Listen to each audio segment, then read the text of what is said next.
PC YouTube चॅनलमध्ये आपलं पुन्हा एकदा सहर्ष स्वागत आहे.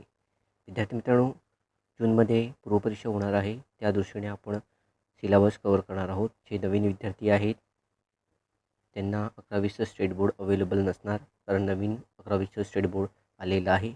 सो त्यामधील डाटा आयोग यावर्षी त्यामध्ये प्रश्न विचारण्यात आले होते.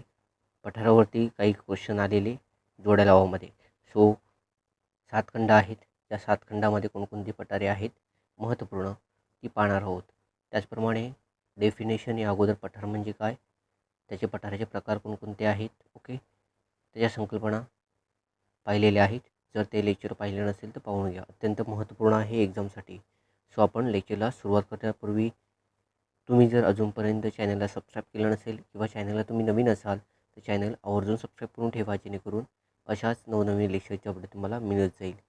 लेक्चरला सुरुवात करण्याअगोदर अजून एक सूचना, जर तुमच्याकडे एक ॲटलास असेल, निदान ऑक्सफोर्डचा ॲटलास बाळगा. नेहमी जॉग्राफीचं टॉपिक करताना हे लेक्चर पाहताना तुम्ही जर उत्तर अमेरिकेचे पठारे सांगत असेल तर उत्तर अमेरिकेचा जो फिजिकल मॅप आहे तो डोळ्यासमोर ठेवा, जेणेकरून तुमच्या लक्षात राहील कोलोरॅडोचं पठार कोणत्या देशामध्ये आहे. ओके, मॅपिंग करायला शिका. गुण जॉग्राफीचे यावरतीच मिळतात. ओके, सो आपण लेक्चरला सुरुवात करूया. सर्वप्रथम उत्तर अमेरिका खंडातील पठारे पाहूया. महत्त्वपूर्ण कोलोरॅडोचं पठार आहे, यावरती प्रश्न येऊन गेलेला आहे. राज्यसेवा पूर्व परीक्षेला 4 विधानं दिलेली होती आणि कोणत्या पठारातून कोणती नदी वाहते अशा प्रकारचा प्रश्न होता. ओके, सो हे पठार आहे जे की उत्तर अमेरिकेमध्ये उत्तर दक्षिण पसरलेल्या वेस्ट कोस्टला पसरलेल्या रॉकी पर्वताच्या दक्षिण पश्चिम उत्तरावरती हे पठार स्थित आहे. अत्यंत महत्त्वपूर्ण आहे. दक्षिण पश्चिम उत्तरावर कोलोरॅडोचे पठार स्थित आहे. जवळजवळ क्षेत्र आहे 3.37 लाख चौरस किलोमीटर आणि या पठाराला उत्तर दक्षिण डिवाईड करते कोलोरॅडो नावाची नदी. ओके, या पठाराच्या नावाने एक नदी वाहते कोलोरॅडो नावाची. तीच नदी या पठाराला उत्तर दक्षिण भागात विभागते. ओके, लक्षात ठेवा. नदीच्या अपक्षरण कार्यामुळे खोल घळई निर्माण झालेली आहे, त्यामुळे या घळईस ग्रँड कॅनियन घळई असे म्हणतात. लक्षात ठेवा. नदीच्या कोणत्या कार्यामुळे? अपक्षण कार्यामुळे. नद्यांची कार्य वेगवेगळी असतात. अपक्षय कार्य असेल, निक्षेपण कार्य असेल, त्यापैकी अपक्षरण कार्य महत्त्वपूर्ण आहे. शरण म्हणजे झीज होणं. ओके, यामुळे घोल घळई निर्माण झालेली आहे. या घळईस ग्रँड कॅनियन घळई असे म्हणतात. लक्षात ठेवा, महत्त्वपूर्ण आहे. आणि कोलोरॅडोचे पठार आहे ते आंतरपर्वतीय पठार आहे. आंतरपर्वतीय पठार, पर्वतपदीय पठार, पठारांतर्गत पठार म्हणजे काय या संदर्भात डेफिनेशन क्लिअर केलेलं आहे या अगोदरच्या लेक्चरमध्ये. जरूर पहा ते लेक्चर. ओके, त्यानंतर कोलंबियाचा पठार, उत्तर अमेरिकेतील महत्त्वपूर्ण दुसरं पठार. जसं आपल्याकडे दख्खनचं पठार, लावारस जो भूपृष्ठावर पसरून जे पठार निर्माण झालेलं आहे त्या प्रकारचं कोलंबियाचं पठार आहे. भूपृष्ठावर लावारस पसरून तयार झालेले खडक या प्रदेशात आढळतात. आंतरपर्वतीय पठार आहे, लक्षात ठेवा. त्यानंतर ॲपेलिशियन पठार, जे की ॲपेलिशियन पर्वताच्या पश्चिम उत्तरावर त्याच पर्वताच्या नावाने दुसरं पठार आहे.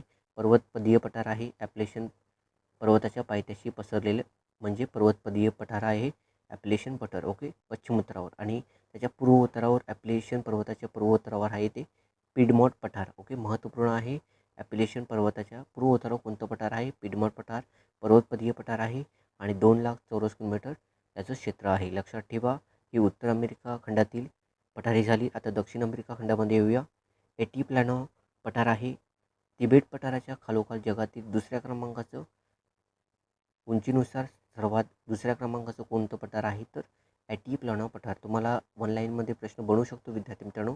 जगातील दुसऱ्या क्रमांकाचं उंचीनुसार सर्वात मोठं पठार कोणतं? तर एटिप्लानो पठार दक्षिण अमेरिका खंडामध्ये आहे. तिबेटच्या पठाराच्या तुलनेत त्याचे विस्तार कमी आहे. लक्षात ठेवा. पठाराची साधारणतः उंची आहे ती 3750 मीटर आहे. 3750 मीटर आहे. ओके, त्यानंतर गियाना उच्चभूमी आणि ब्राझील उच्चभूमी यांच्यामधून ॲमेझॉन नदी वाहते. या दोघांना डिवाईड करण्याचं काम ॲमेझॉन नदी करते. ॲमेझॉन नदीच्या उत्तरेला बरोबर गियाना उच्चभूमी आहे, त्याच्या दक्षिणेला ब्राझीलमध्ये ब्राझील उच्चभूमी पठाराच्या स्वरूपात आहे. ओके. गियाना उच्चभूमीमधील महत्त्वपूर्ण शिखर आहे रोराईमा, 2810 मीटर याची उंची आहे. दमट हवामान आणि जास्त उठाव या उच्चभूमीचा आहे. जगातील सर्वात उंच धबधबा जो आहे तो एंजल व्हेनेझुएला या देशामध्ये असणारा हा धबधबा आहे. सर्वात जगातील उंच धबधबा कोणता, तर एंजल आहे, 802 मीटर. ओके, लक्षात ठेवा. त्यानंतर ब्राझील उच्चभूमी क्षेत्र 45 लाख चौरस किलोमीटरवर हे क्षेत्र विभागलेलं आहे, विस्तारलेलं आहे आणि याची साधारणतः उंची आहे ते 300 ते 1500 मीटर. त्यानंतर अर्जेंटिना उच्चभूमी, अर्जेंटिनाच्या दक्षिणेकडील भूमी पसरलेली आहे. उंच शिखर आहे या उच्चभूमीमधील पॅटागोनिया, ज्याची उंची आहे 2884 मीटर. लक्षात ठेवा. त्यानंतर आपण युरोप खंडामध्ये येऊया. युरोप खंडामध्ये महत्त्वपूर्ण अशी 4 पठारे आहेत. ओके. एक मासिफ सेंटर पठार आहे, जे फ्रान्सच्या पूर्व भागात स्थित आहे, म्हणजे पसरलेलं आहे. लहान लहान पठारांची एक मालिका या मासिक सेंटर पठाराची आहे. सरासरी उंची आहे 200 ते 300 मीटर. मासिक सेंटर पठार फ्रान्सच्या पूर्व भागात. ओके, लक्षात ठेवा. त्यानंतर मेसेटा पठार, या पठाराचं स्थान आहे आयबेरियन द्वीपकल्प. स्पेन देशाचा निम्मा भाग या पठाराने व्यापलेला आहे. लक्षात ठेवा, महत्त्वपूर्ण आहे. याचा उतार आहे उत्तर दक्षिण आहे याचा उतार. ओके. उत्तरेकडे त्याची उंची 250 मीटर, तर दक्षिणेकडील याची उंची आहे ती 200 मीटर आहे. लक्षात ठेवा. त्यानंतर रुमानियाचं पठार आहे. 2 स्वतंत्र पठार आहेत. हे रुमानिया पठार, एक कार्पथियन पर्वताच्या उत्तरावर स्थित असणारं पहिलं पठार रोमानिया पठार आणि दुसरं आहे ते पूर्वेकडील ब्लॅक सीपर्यंत विस्तारलेलं पठार. ओके. रोमानियाचे 2 स्वतंत्र पठारही आहेत. लक्षात ठेवा. त्यानंतर मध्य रशियन उच्चभूमी, कमी उंचीवरचा पठारी प्रदेश म्हणून ओळखला जातो आणि उरल पर्वताच्या पश्चिमेकडील पठारी प्रदेश हा विस्तारलेला आहे. ओके. उरल पर्वत जो की युरोप आणि आशियाची बॉर्डर ठरवतो, उत्तर दक्षिण पसरलेला. सो या उरल पर्वताच्या पश्चिमेकडील पठारी प्रदेश म्हणजे मध्य रशियन उच्चभूमी स्वरूपात हे पठार विस्तारलेलं आहे. ओके. त्यानंतर आता ऑस्ट्रेलिया खंडामध्ये येऊया. ऑस्ट्रेलिया खंडाचा निम्माहून जास्त भाग पठारांनी व्यापलेला आहे. लक्षात ठेवा. या खंडाच्या पश्चिम आणि मध्य भागात पठारी प्रदेश आपल्याला आढळून येतो. पठाराचा बराचसा भाग खडकाळ आणि वालुकामय वाळवंटात आहे. लक्षात ठेवा. त्यानंतर आफ्रिका खंडातील पठार, पूर्व आफ्रिकन पठार. ओके. विस्तार सोमाली द्वीपकल्प आणि इथिओपियन उच्चभूमीपासून ते दक्षिणेकडे 9 अंश दक्षिण अक्षवृत्तापर्यंत हे पठार आहे. पठाराची सरासरी उंची आहे ते 1000 ते 1500 मीटर. खोलगट भाग आहे ग्रेट रिफ्ट व्हॅली. ओके, महत्त्वपूर्ण आहे. लक्षात ठेवा. त्यानंतर आपण आशियामध्ये येऊया. आशियामध्ये अत्यंत महत्त्वपूर्ण, तुम्हाला परीक्षेला यावरती प्रश्न येऊ शकतो विद्यार्थी मित्रांनो. युरोपातील पठारे आणि आशियातील पठारावरती प्रश्न येऊ शकतात. उत्तर अमेरिका, दक्षिण अमेरिका, त्याचप्रमाणे आफ्रिका आणि ऑस्ट्रेलिया या खंडातील पठारे लक्षात राहण्यास खूप सोपं जाईल, परंतु युरोप आणि आशियामधील जी पठारे आहेत थोडं आठवण्यात कठीण जातं.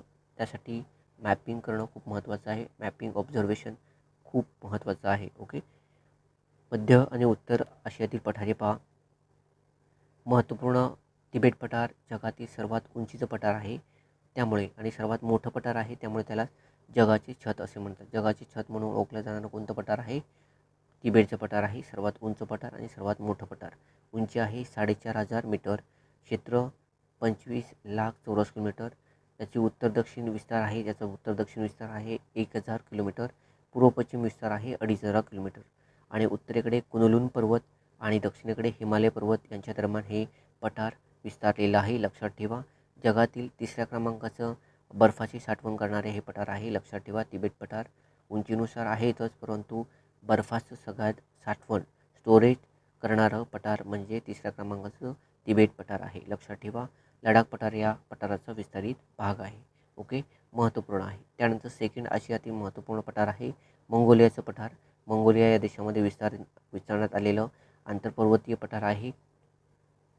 4500 मीटर उंची. उत्तरेकडे सायबेरियन उच्चभूमी, दक्षिणेकडे अल्ताई पर्वत यांच्या दरम्यान विस्तारण्यात आलेलं हे मंगोलियाचं पठार आहे. त्यानंतर मध्य सायबेरियन पठार आहे. आशिया खंडाच्या अतिउत्तरेकडील पठार हे विस्तारलेलं आहे. लक्षात ठेवा. तर तुम्ही मॅपमध्ये पाहू शकता की उत्तरेकडे जी येन्सी नदी आहे आणि पूर्वेकडे लेना नदी आहे, यांच्यामधला जो पठार आहे, पठारी भाग आहे, तो मध्य सायबेरियन पठार म्हणून ओळखला जातो. पश्चिमेकडील सीमा येन्सी नदीने, पूर्वेकडील सीमा लेना नदीने विस्तारलेली आहे आणि उत्तरेकडे पुतोरोन आणि दक्षिणेकडे सायान बैकल पर्वतरांग यांच्या दरम्यान म्हणजे चारही बाजूने याला घेरलेला आहे मध्य सायबेरियन पठाराला. ओके. सरासरी उंची आहे ती याची 1700 मीटर. या पठारात तसेच पश्चिमेकडील सायबेरियन मैदानी भागात मोठ्या प्रमाणात बेसाल्टचा प्रदेश आढळतो, म्हणून त्याला सायबेरियन ट्रॅप असे म्हणतात. या पठाराच्या पश्चिमेकडील भाग आहे तो मैदानी भाग आहे. या मैदानी भागात सुद्धा मोठ्या प्रमाणात बेसाल्टचा प्रदेश आढळतो, त्यामुळे त्याला सायबेरियन ट्रॅप असे म्हणतात. त्यानंतर युनानचे पठार पहा. चीनच्या नैऋत्य दिशेस हे पठार विस्तारलेलं आहे. पठाराचे 2 भाग आहेत, अंतर्गत आणि बाह्य पठार. अंतर्गत पठाराची उंची आहे 2000 मीटरपेक्षा जास्त आहे. यावरील शिखरे सुमारे 3700 मीटरपर्यंत असून अनेक नद्यांनी खोलवर घळ्या निर्माण केलेल्या आहेत. ओके. आणि बाह्य पठार कमी उंचीचे आहे, लहान लहान टेकड्यांनी व्यापलेला आहे. ओके. त्याचप्रमाणे म्यानमारमधील जे शांचं पठार आहे युनानच्या पठाराचे विस्तारित भाग आहे. जसं की आपलं लडाखचं पठार आहे जे की तिबेट पठाराचा विस्तारित भाग आहे. त्याचप्रमाणे म्यानमारमध्ये ते शांचं पठार आहे जो की युनानचे पठाराचा विस्तारित भाग आहे, लक्षात ठेवा. त्यानंतर भारतीय द्वीपकल्प महत्त्वपूर्ण आहे. दख्खनचे पठार अतिप्राचीन पठार ह्या द्वीपकल्पामध्ये येतं. याच भारतीय ढाल क्षेत्र असेही म्हणतात. उत्तर सीमा या द्वीपकल्पाची नर्मदा आणि शोण नदीने, पूर्व-पश्चिम सीमा साधारणपणे पूर्व सीमा आहे ती पूर्व घाटाने आणि पश्चिम सीमा आहे ती पश्चिम घाटाने आच्छादलेली आहे. पठाराची सरासरी उंची आहे ती 200 मीटर. महाराष्ट्र पठार, कर्नाटक पठार, ईशान्य द्वीपकल्पीय पठार म्हणून भारतीय द्वीपकल्पीय पठार बनलेला आहे. लक्षात ठेवा, महत्त्वपूर्ण आहे. भारतीय द्वीपकल्प हा महाराष्ट्र, कर्नाटक आणि ईशान्य द्वीपकल्पीय पठार म्हणून बनलेला आहे. लक्षात ठेवा. महाराष्ट्र पठार ज्वालामुखीच्या भेगीय उद्रेकातून लावारस भूपृष्ठीय भागावर पसरून तयार झालेल्या बेसाल्ट खडकाचे बनले असल्यामुळे त्यास डेक्कन ट्रॅप असे म्हणतात. लक्षात ठेवा, भेगीय उद्रेकातून लावारस भूपृष्ठावर पसरून बेसाल्ट खडकाचे बनले असल्यामुळे हे पठार डेक्कन ट्रॅप नावाने ओळखले जाते. महाराष्ट्र पठार लक्षात ठेवा. अशा प्रकारे महत्त्वपूर्ण पठारे पाहिलेले आहेत. पुढील लेक्चरमध्ये आपण मैदाने, महत्त्वपूर्ण जगातील जी मैदाने आहेत ती खंडनीय पाहणार आहोत. त्या अगोदर संकल्पना समजून घेणार आहोत, त्यावरती लेक्चर होईल. त्यानंतर जगातील महत्त्वपूर्ण मैदाने पाहणार आहोत. सो राज्यसेवा पूर्व परीक्षेच्या दृष्टीने आपण ह्याच्या पुढे येणारी लेक्चर कव्हर करणार आहोत. सो विद्यार्थी मित्रांनो, आवडलं असेल तर लेक्चर लाईक करा, कमेंट करा आणि जास्तीत जास्त विद्यार्थी मित्रांना प्लीज शेअर करा, जेणेकरून त्यांना फ्री ऑफ कॉस्ट हा मंच उपलब्ध होईल. तुर्तास थांबू, इथं भेटू पुन्हा पुढील लेक्चरमध्ये.